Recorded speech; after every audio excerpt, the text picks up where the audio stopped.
સંસ્કારી નગરી વડોદરામાંથી રાજકારણને શર્મસાર કરતી એક સનસનાટીપૂર્ણ ઘટના સામે આવી છે। આમ આદમી પાર્ટીના વડોદરાના નેતા અશોક ઓઝા અને તેમના પુત્ર આનંદ ઓઝા સામે પક્ષની જ એક મહિલા કાર્યકર સાથે 4.5 વર્ષ સુધી દુષ્કર્મ આચર્યાની ફરિયાદ નોંધાઈ છે। મહિલાને પાર્ટીમાં સારા પદની લાલચ આપી દારૂ પીવડાવી અને તેનો નગ્ન વિડીયો ઉતારી બ્લેકમેલ કરવાનો ગંભીર આરોપ લાગ્યો છે।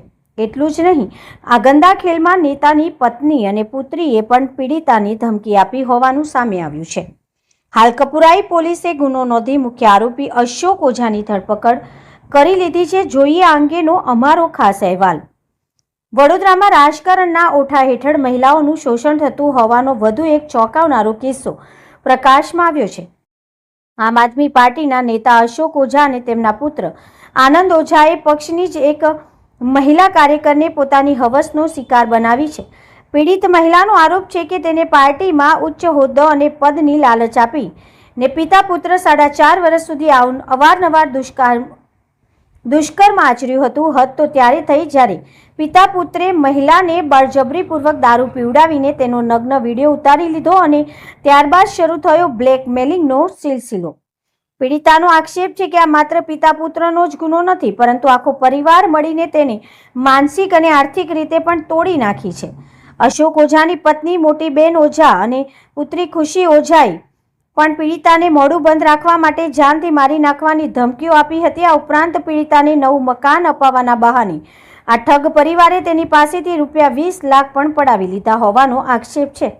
આખરે હિંમત ભેગી કરીને પીડિતાએ વડોદરાના કપુરાઈ પોલીસ સ્ટેશનમાં ન્યાયની ગુહાર લગાવી છે। પોલીસે સમગ્ર પરિવાર સામે ગુનો નોંધી કાયદેસરની કાર્યવાહી હાથ ધરી છે। રાજનીતિમાં મહિલા સુરક્ષાના મોટા દાવાઓ વચ્ચે વડોદરાની આ ઘટનાએ સમગ્ર પંથકમાં ચકચાર જગાવી દીધી છે। મુખ્ય આરોપીની ધરપકડ બાદ હવે જોવાનું એ રહેશે કે પોલીસ આ ગુનામાં સામેલ બાકીના આરોપીઓને ક્યારે જેલના સળિયા પાછળ ધકેલે છે। जी बिल्कुल, हूँ छेल्ला 4.5 વર્ષથી આ વ્યક્તિના શોષણમાં એણે આમ આદમી પાર્ટીના પ્રમુખ તરીકે પદ હતું અને એણે એવું કીધું હતું તમને સારું પદ અપાવીશ, અમારા ઘરવાળાને નોકરી સારી અપાવીશ એવી લાલચ આપીને તેમને અમારી સાથે દુષ્કર્મ કર્યું અને વારંવાર 4 વર્ષથી વારંવાર એણે મારો વિડીયો બનાવી એમના ફેમિલીમાં એમના દીકરી દીકરા અને એમની પત્ની ચારેય સાથે મળીને મારો વિડીયો બનાવ્યો, મને દારૂ પીવડાવ્યો જબરજસ્તી અને નગ્ન વિડીયો બનાવીને મને બતાવીને મને ધમકાવી કે હવે તું કોઈને પણ કહીશ તો અમે તારો વિડીયો વાયરલ કરી દઈશું, તારા પતિને બતાવી દઈશું અને હું જ્યાં બોલાવું જ્યારે બોલાવું ત્યાં ત્યારે આવવું પડશે, નહીં તો હું તારો વિડીયો વાયરલ કરી દઈશ। તો તેવી રીતે 4 વર્ષથી એ અને એનો દીકરો બંને જણા મારી સાથે દુષ્કર્મ કર્યું હતું। અશોક ઓઝા, આનંદ ઓઝા, મોતીબેન ઓઝા અને ખુશી ઓઝા આમ આદમી પાર્ટીમાં અત્યારે પ્રમુખ પદ ઉપર સક્રિય જ છે અને છેલ્લા હમણાં 2 દિવસ પહેલા ખોટા આઈડી તરીકે ફોન કરીને ફ્રોડ કર્યું છે। આવા ઘણા બધા ગુનાહિત કામ કરે છે વ્યક્તિ।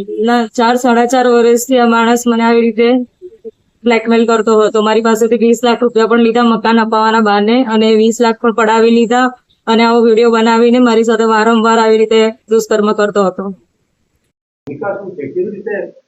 માતા અને પુત્રીને પણ આમાં ફરી આરોપી બનાવવામાં આવે। બરાબર છે। જે પુત્રએ જે ગત માર્ચમાં બળાત્કાર કર્યો તેના અનુસંધાનમાં જે આ ભોગ બનનાર છે તે તેની માતા મોતીબેન અશોકભાઈ ઓઝાને કહેવા ગઈ તો તેમણે પણ તેનું ઉપરાણું લઈ અને તેને ધમકી આપી અને મકાન ખાલી કરી દેવાની પણ ધમકી આપી।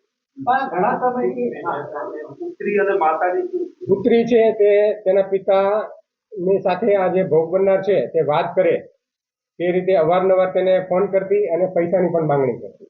ઘણા સમયથી આ લોકોનું ચક્કર ચાલતું। હા, છેલ્લા 2 વર્ષથી બનાવ સમય છે। તો અત્યાર સુધી બેન ભોગ બનનાર કેમ ફરિયાદ નહીં આપી? શું કારણ હતું? એ કારણ જણાવ્યું મેં આગળ અમને। બળાત્કારની જબરદસ્તી કે થાય તેને દુષ્કર્મની પરિભાષામાં લેવામાં આવે છે, ત્યારે આની અંદર તો 2 વર્ષથી આ લોકોનું વચ્ચે ચાલતું હતું, તો કેમ અત્યાર સુધી મોડી ફરિયાદ? ટેકનિકલ ફરિયાદ એ જ કીધું મેં કે તેમની પાસે જે ભોગ બનનાર છે તેમનો નગ્ન વિડીયો હતો અને તે વાયરલ કરવાની ધમકી આપતો અવારનવાર, જેના કારણે ગભરાઈ અને જે ભોગ બનનાર છે તેમણે અત્યાર સુધી ફરિયાદ આપેલી નહીં। ભોગ બનનારનો પતિ ક્યાં છે? ભોગ બનનારનો પતિ છે એ એમના જણાવ્યા મુજબ છેલ્લા 3 વર્ષથી કોઈ જગ્યાએ જતો રહેલ છે બહાર, તેમના સંપર્કમાં નથી.